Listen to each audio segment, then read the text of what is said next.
Hey fellow travelers, welcome back to the channel. Skirk, our favorite redhead's mysterious master, is finally dropping in version 5.7, and guess what?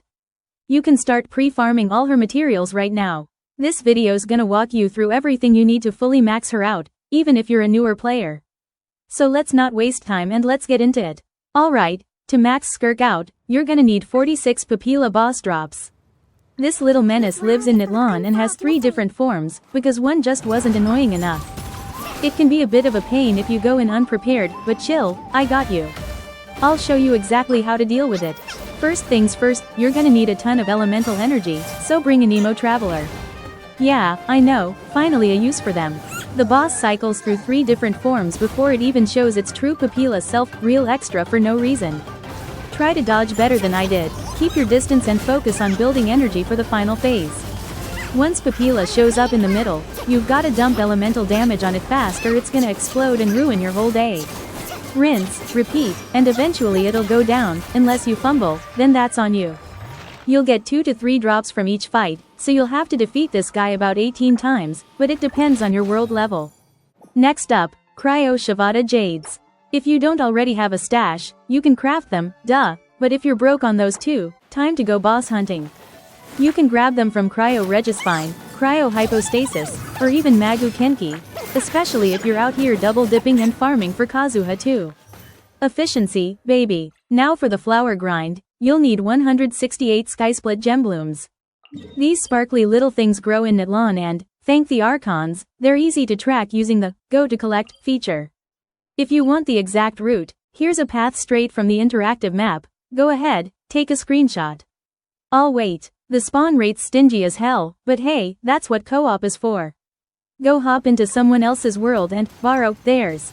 Ask first, though, I'm not catching hate mail cause you went full loot goblin without warning. If you're broke like me, it's time to hit the ley lines. You're gonna need 420k Mora and 419 purple XP books. Yeah, the grind is real. But don't cry yet, it's about 36 runs for the books and only 7 for Mora, give or take, depending on how generous events, chests, or your dusty serenity pot decide to be. I highly recommend farming these in Fontaine, not just because it's pretty, but because you might also snag some Clockwork Meka drops while you're at it. That's the last item you'll need. And if RNG hates you and you need more, just track him in your Traveler's Guide and go full Terminator mode. And that's everything you'll need to get her all the way to level 90. If my math's right, and it better be, it'll take around 8 days, assuming you're not blowing your fragile resin like a maniac. Save that stuff for artifact hell, trust me. Here's a quick rundown of what you'll need to level 1 talent to 10, because yes, it's a whole separate grind.